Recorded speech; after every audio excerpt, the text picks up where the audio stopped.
Assalamualaikum warahmatullahi wabarakatuh. Alhamdulillahilladzi hadana ila sabilil hidayah. Wassalatu wassalamu ala rasulillah wa ala alihi wa ashabi wa mawalah wa la hawla wa la quwata illa billah. Ikhwan wal akhwat fillah azzakumullah. Alhamdulillahi rabbil alamin. Hari ini kita telah sampai pada hari yang keempat di bulan suci Ramadan 1441 Hijriah. Mudah-mudahan Allah senantiasa menerima amal ibadah kita dan memberikan hidayah serta kekuatan sehingga kita senantiasa bisa mempertahankan bahkan menambah amal baik kita hingga akhir Ramadan nanti. Amin ya rabbal alamin. Ikhwan wal akhwat fillah azzakumullah. Ta'lim kita hari ini membahas judul keistimewaan salat sunnah rawatib. Saudaraku yang dirahmati Allah, rangkaian ibadah yang diajarkan oleh Rasulullah Shallallahu Alaihi Wasallam itu sesungguhnya adalah sebuah rangkaian training for success. Ya, sebuah training yang dimaksudkan untuk melatih diri kita, ya, untuk menata diri kita.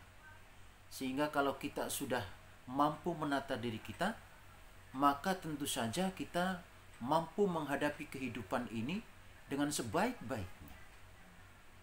Bahkan bukan hanya di dunia ini, tapi sampai di akhirat nanti.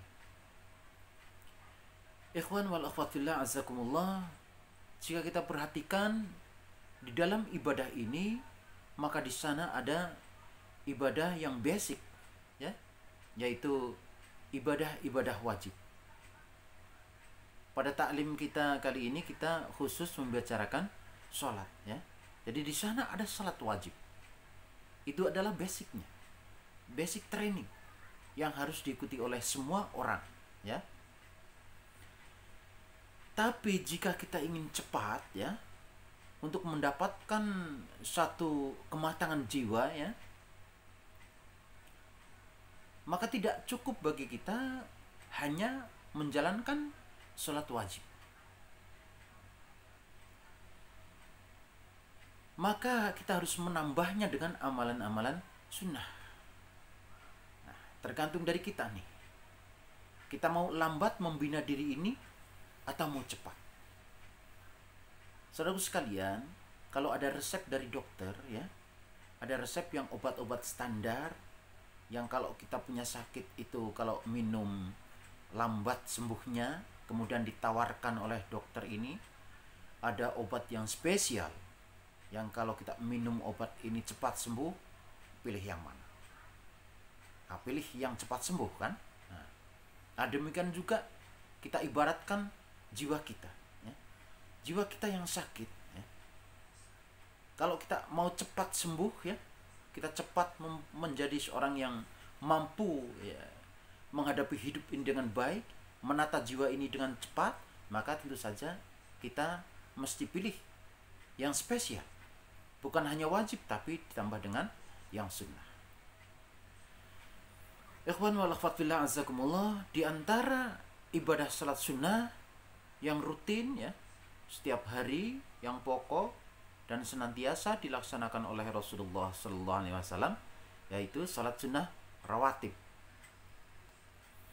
Salat sunnah rawatib itu adalah salat sunnah yang dilakukan sebelum dan sesudah salat fardu, mengiringi salat fardu. Ada yang menyebut salat ini sebagai salat qobliyah dan salat ba'diyah. Ikhwan wal akhwat fillah azzakumullah, bagaimana tata cara melaksanakan salat ini? Di dalam sebuah hadis dari Ibnu Umar, dia menceritakan, hafidtu an Rasulillah sallallahu alaihi wasallam 10 raka'atin, raka'ataini qabla zuhri wa raka'ataini ba'daha wa rak'ataini ba'dal maghribi wa rak'ataini ba'dal isya'i wa rak'ataini qabla subhi. Ya. Kata Ibnu Umar, saya menjaga, senantiasa saya jaga, ya, sholat sunnah yang diajarkan oleh Rasulullah Sallallahu Alaihi Wasallam, yaitu 2 rakaat sebelum zuhur, 2 rakaat setelah zuhur, 2 rakaat setelah maghrib, 2 rakaat setelah isya, 2 rakaat sebelum subuh. Jumlahnya ada 10. Nah, 10 rakaat inilah yang disebut dengan salat sunnah rawatib muakkad, ya, yang sangat dianjurkan. Yang hampir-hampir Rasulullah tidak pernah meninggalkan salat ini. Dan kita tampaknya kebanyakan lebih sering meninggalkan salat-salat ini. Sudah sekian lama kita menjadi seorang muslim, ya. Dari lahir bahkan sudah mengaku menjadi seorang muslim. Hingga hari ini sholatnya masih tetap 5 waktu saja. Nah, tidak ada penambahan. Lalu kapan lagi gitu ya? Ini adalah kesempatan terbaik di bulan suci Ramadan ini untuk melatih. Mari kita niatkan, kita paksakan, gitu ya. Kita paksakan supaya kita terbiasa. Nah, setidaknya adalah 10 rakaat salat sunnah yang disebut dengan salat sunnah rawatib. Ikhwan wal akhwat fillah azakumullah. Itu dulu pokoknya, ya. Wah, suka ada yang nanya nih. Terus itu kalau sebelum asar gitu ya. Terus sebelum maghrib, sebelum isya, boleh tidak melakukan sholat sunnah rawatib? Boleh. Itu yang ghairu muakkad. Kalau mau ditambahkan itu boleh. Bahkan sebelum zuhur, ya, bisa ditambahkan dari 2 menjadi 4. Nah, sebelum asar juga ada pilihan 2 atau 4, ya. Nah, ada banyak lagi gitu ya. Nah, mungkin nanti lain waktu bisa kita bahas, ya, tersendiri. Tapi kita kembali lagi, ya. Yang pokok itu sholat sunnah rawatib adalah yang 10 itu tadi. Dan di antara sholat fardu, setelah sholat fardu yang tidak boleh ada sholat sunnah adalah setelah asar dan setelah sholat subuh. Kata Rasul dalam hadis sahih muttafaqun alaih, Rasul menyebutkan la solata qabla al-asri hatta taghruba syamsu wala solata qabla al-fajri hatta tatlu'a syamsu. Tidak ada salat, kata Rasul, setelah salat asar sampai maghrib, dan tidak ada salat setelah salat fajar, maksudnya salat subuh, sampai terbitnya matahari.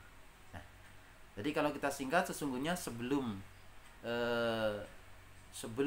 dan sesudah sholat fardu itu senantiasa ada sholat sunnah rawatib, kecuali habis asar dan habis subuh.